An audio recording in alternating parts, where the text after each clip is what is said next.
Cara, Rodrigo, de novo, tem um tempão que a gente não se fala. E eu te perguntei se tu teve em Israel esses últimos tempos aí com o que tá acontecendo. Tem literalmente uma guerra rolando lá. Tu falou pra mim que foi esse ano escavar. Eu né? estava escavando em Laquis, que a gente estava escavando lá já há 3 anos. E depois de Laquis eu fiz uma viagem também com a Aline, que já esteve aqui, a Aline. Escutamos algumas sirenes lá. O que são sirenes? Quando vem um ataque de míssil sobre Israel, ele tem vários sistemas de defesa. Tem o Sling David, tem o Iron Dome, que interceptam os mísseis.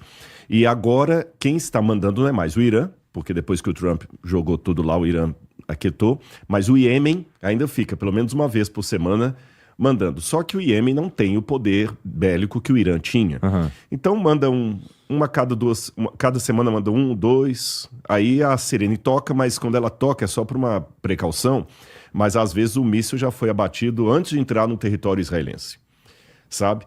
Então tu tava suave lá. Tá suave. Nas escavações lá nós escutamos a sirene 3 vezes, depois quando eu voltei com a Aline uma vez apenas.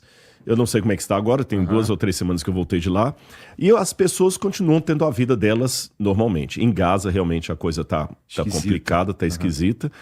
E a gente está pedindo a Deus que esse conflito termine logo, que liberem os reféns, que pare os ataques também a Gaza e tudo. Mas é muito difícil você, dentro de um escritório, emitir opiniões sobre um conflito que você não está lá, não está no dia a dia. E está muito longe também, lá do outro lado. Do outro lado. E a cabeça, uma coisa que o pessoal não entende no Brasil também, é que a cabeça do pessoal do Oriente é diferente da cabeça do ocidental.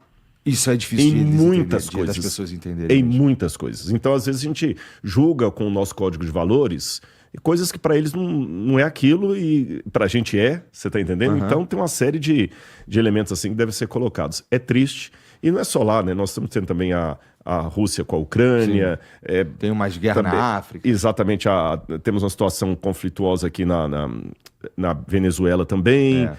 Temos as guerras não bélicas, mas que são guerras de palavras, com assassinato de reputação.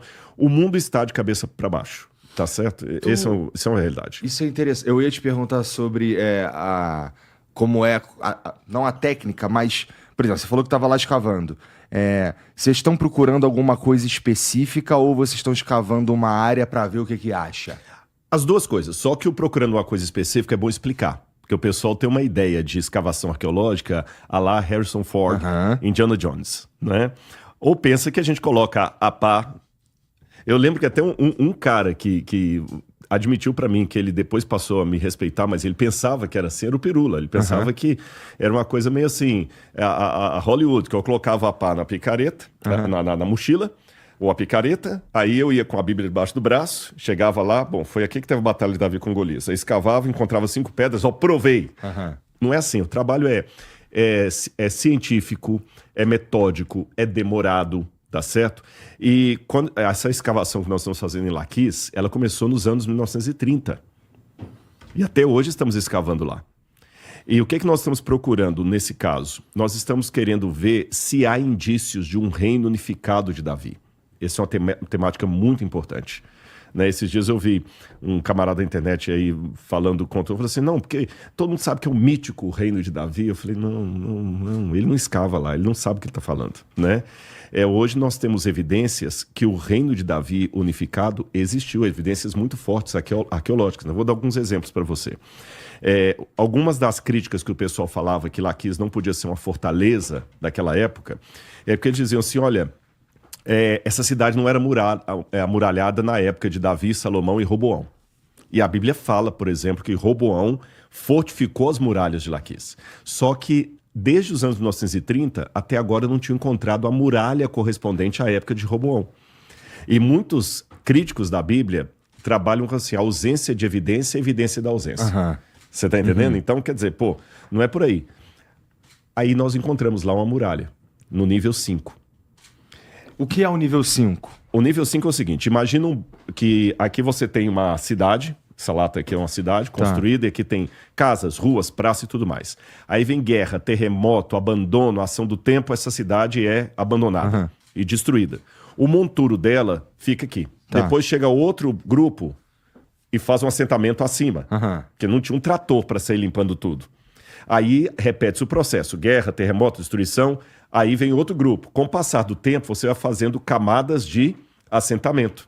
Então, quando a gente escava, você está escavando literalmente um bolo arqueológico, igual o bolo de aniversário mesmo, que tem a camada de chantilly, chocolate, massa. Você vai escavando, o que está mais embaixo é mais antigo. O que está em cima é mais recente.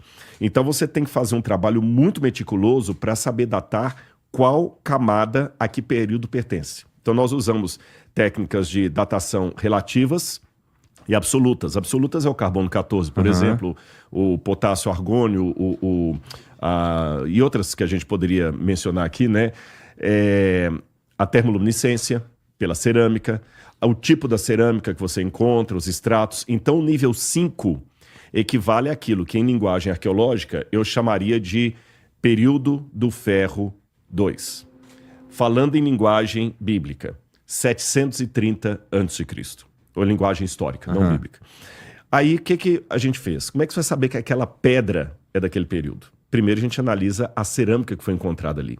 E além da cerâmica, hoje existe uma coisa que ajuda demais na arqueologia, que são novas técnicas de carbono 14, que você precisa apenas de uma amostra desse tamanho aqui, olha. Vou até colocar aqui, olha, para datar. Porque o problema do carbono 14 é que ele destrói a amostra.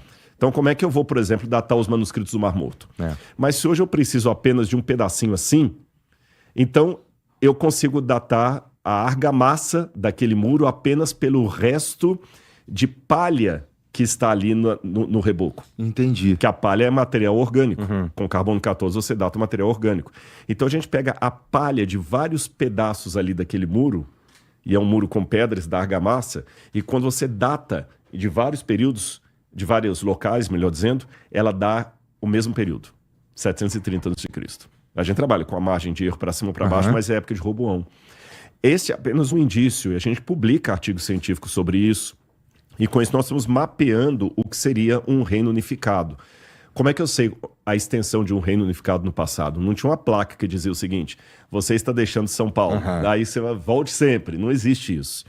Mas você tem algumas fortalezas de fronteira, isso é interessante observar. A mudança de arquitetura de um lado para o outro. Por exemplo, não sei se você já veio de carro da Bahia para Minas Gerais ou de Minas para o Espírito Santo, que você cruzou de um estado para o outro. Você nota, principalmente no interior, muito diferente o estilo de construção das casas. Tá, é verdade. Por exemplo, a galera que está assistindo a gente, pega o interior da Bahia e compara com o interior do Rio Grande do Sul. O estilo de casas é bem diferente. Pega Goiás e compara com o Rio de Janeiro, é outro estilo. Então a gente analisa a mudança de arquitetura. A gente analisa também se há fortalezas de fronteira mantendo a mesma arquitetura. Se essas fortalezas estão mantendo a mesma arquitetura, é porque aqui estão os limites daquele império. Aqui já mudou. É uma capital com um palácio, e nós temos isso em Jerusalém. É o mesmo padrão religioso, o mesmo padrão linguístico, elementos políticos. Então hoje nós temos argumentações arqueológicas para dizer que tem um império, um reino unificado de Davi. Por isso que eu me surpreendi quando eu vi um corte de um amigo meu que estava sendo afrontado por um acadêmico num podcast, falando assim: ô, meu amigo, você está sendo tomado pela... Até interessante, com todo respeito. O cara fala com todo respeito, eu falo assim: você está sendo tomado pela ilusão da sua religião. Que, se está falando de ilusão, você não está tendo todo respeito? Para de ser hipócrita, né?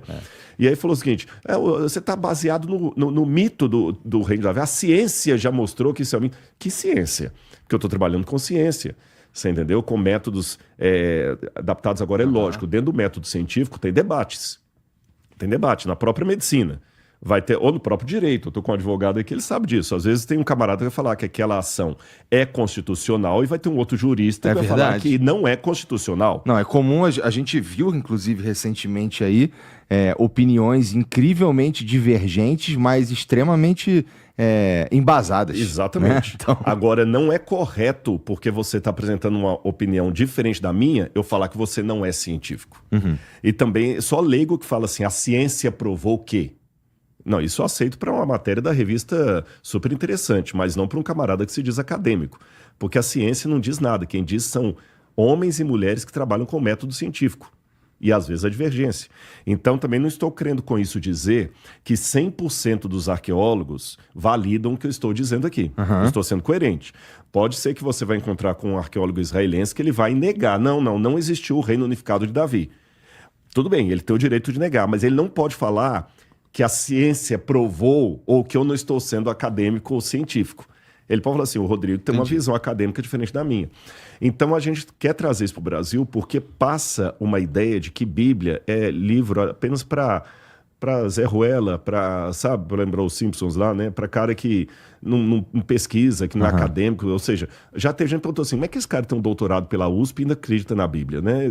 Eu pensei, como é que você só fica com esse mundinho do ceticismo achando que ele abarca todo o saber do planeta Terra?